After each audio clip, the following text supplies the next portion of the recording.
চাব যদি 18:9 হয় 12 কি হ'ব এনেকুৱা এক্সামত আমাৰ এনেকুৱা ধৰণৰ কুৱেশ্যন ৰিজনিঙৰ কুৱেশ্যন থাকে ইয়াতে লজিক কিছুমান নিহিত হৈ থাকে আৰু ডিপেন্ড কৰিব কেৱল অপচন কেইটাৰ ওপৰত যদি আমি চাও আমাৰ চিন্তাটো বিভিন্ন ধৰণে যাব পাৰে 18 9 তাৰমানে 9ক দ্বিগুণ কৰিলে 18 পাইছে বা 18ৰ আধা 9 পাইছে বাৰু আমি যদি তেনেকে ভাবো 18ৰ আধা 9 পাইছে 12ৰ আধা কি পাব লাগে 6 পাব লাগে কিন্তু আমি যদি অপচন কেইটাত চাও আমাৰ অপচন কেইটাত 6 নাই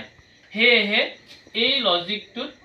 ইয়াত নাহাতিব বা আমি যেনেকে ভাবিছো আধা আধা বুলি সেইটো লজিকত নহয় আমি বেলেগকে চিন্তা কৰিব লাগিব তাৰ কাৰণে মই এনেকে চিন্তা কৰিম চাব এটো 18ৰ পৰা যেটো 9 হৈছে 18ক কি কৰি দিম স্কয়াৰ কৰি দিম 18ক যেতিয়া স্কয়াৰ কৰি দিম আমি পাম 324 পাম আৰু 324 পোৱাৰ পিছত ইয়াত যদি মই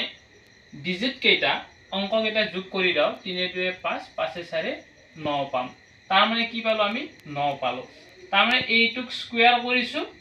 স্কয়াৰ কৰি পেলাই যিখিনি পাইছো হে অংক কেইটাক যোগ কৰি পেলাই 9 পাইছো বুলি ভাবিছো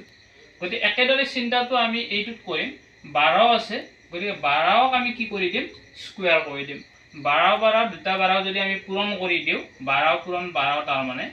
কৰি দিলে আমি পাম 144 এতিয়া 144ৰ এই অংক কেইটাক আমি কি কৰি দিম যোগ কৰি দিম 4 4 8 8 1 9 হে একে লজিক তাৰমানে 18ৰ পৰা 9 কেনেকে পালো আৰু 12ৰ পৰা নেক্সট কি পাম হে একে লজিক যদি আমি ইউজ কৰো কৰাৰ পিছত যদি যেটো আমি পাও ৰিজাল্ট হে ৰিজাল্টটো যদি আমি অপচনত পাও তেনলে হেইটো আমাৰ ৰাইট অপচন হ'ব কই 9 যেটো আমাৰ অপচনত আছে 9 গতিকে আমাৰ অপচন এ টু কি হ'ব ৰাইট হ'ব এনে দৰে আমি কৰিব লাগিব হয় আমি দ্বিতীয় প্ৰশ্নটো লৈকে আগবাঢ়িছো 24:48 then 28 কি হ'ব 24ৰ পৰা যদি 48 হয় 28ৰ পৰা কি হ'ব ইয়াতো আমি লজিকটো চাম যদি আমি পোনপটীয়াকে এনে দৰে চাও যে 24 আছে 24ক আমি 2 এৰে পূৰণ কৰি দিলে কি পাম 24ক যেতিয়া মই 2 এৰে মাল্টিপ্লাই কৰি দিম 2 4 গুণ 8 2 2 গুণ 4 48 পাইছো ঠিক আছে মই এটা লজিক বিচাৰি পাইছো যে প্ৰথমটোক 2 এৰে পূৰণ কৰিলে এইটো পাইছো মানে একে লজিক আমি এইটোত চাম 28ক 2 এৰে পূৰণ কৰিম হে সেম লজিক হ'ব লাগিব 2 8 গুণ 16 7 গুণ 1 2 2 গুণ 4 5 56 আমি যদি অপচন কেইটালৈ মন কৰো আমি দেখা পাম যে 56 আমাৰ অপচন এটাটো নাই গতিকে এই লজিকটো আমি কি নকৰো ব্যৱহাৰ নকৰো বা আমি নোৱাৰো নেক্সট আমি ভুল বুলিও ক'ব নোৱাৰো কিছুমানে ভুল বুলি কয় অপচনটো তেনেকুৱাকে থাকিলে সেইটো নহয় আমি এনেকৈ চাব পাৰো চাব 24ৰ 4ৰ পৰা মই 4টো বিয়োগ কৰিছো এই ডিজিটৰ পৰা 4ৰ পৰা 2 বিয়োগ কৰিছো কি পাইছো 2 পাইছো এই 2 এৰে সেই 24ক আকৌ মাল্টিপ্লাই কৰি দিছো মই গতিকে কিমান পাম 48 পাম চাও কেনেকৈ পালো ইয়াত 4ৰ পৰা 2 মাইনাস কৰিছো অংক কেইটা বিয়োগ কৰিছো কৰি পেলাই 2 পালো আৰু সেই 2 এৰে আকৌ সেই সংখ্যাটোক পূৰণ কৰি পেলাই 48 পাইছো গতিকে একে লজিকটো আমি ইয়াত ইউজ কৰিম 8ৰ পৰা 2টো আমি মাইনাস কৰিম বিয়োগ কৰিলে আমি 6 পাম 6ৰ লগত আকৌ মই 28 এ কি কৰি দিম মাল্টিপ্লাই কৰি দিম যদি মই 28ৰ লগত 6টো মাল্টিপ্লাই কৰি দিও 8 6 গুণ 48ত 8 4 গুণ 6 2 গুণ 12 12 16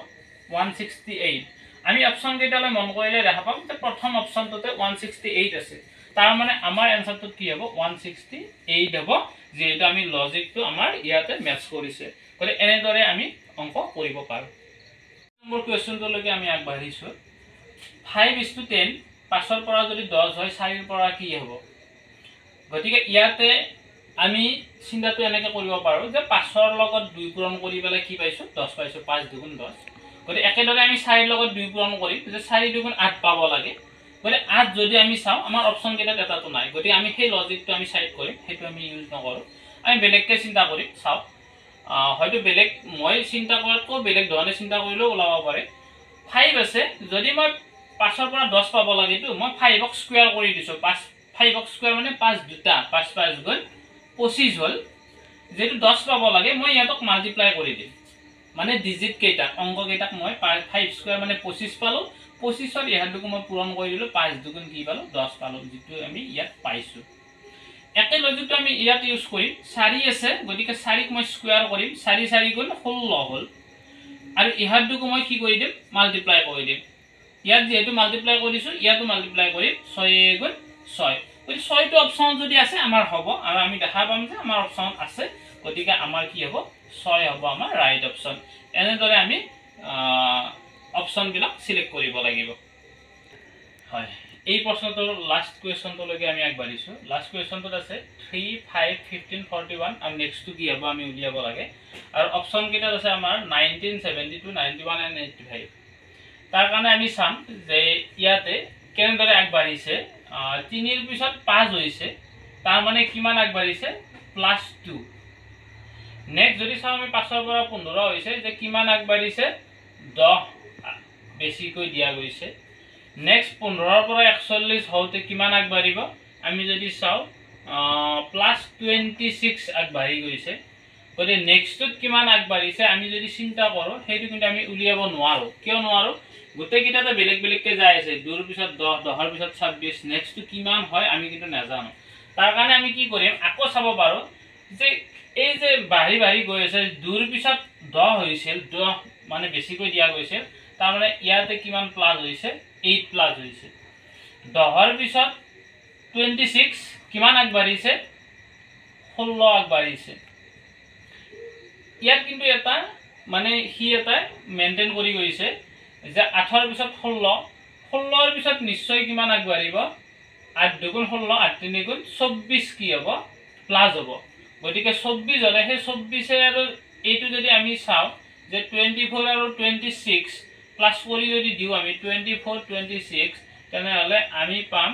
50 নিশ্চয় নেক্সটত কি হ'ব 50 এটা আগবাঢ়ি যাব গতিকে সেই 50 আৰু 41 এ যদি আমি প্লাস কৰি দিও আমি ৰিজাল্টটো পাম যে 50 41 প্লাস কৰি দিলে আমি কি পাম 91 পাম গতিকে আমাৰ ৰিজাল্টটো 91 যদি আমাৰ অপচনত আছে তেনে হলে আমি ভবা ধৰণৰ লজিকটোতে সলভ হৈ যাব আৰু আমি দেখা পাম যে আমাৰ সি অপচনটোত 91 আছে গতিকে আমাৰ आंसर হ'ব সি গতিকে আশা ৰাখো আপোনালোকে মোৰ চেনেলটো সাবস্ক্ৰাইব কৰিব আৰু আগলৈ ভিডিঅ' বিলাক পাই থাকিব মোৰ পৰা ধন্যবাদ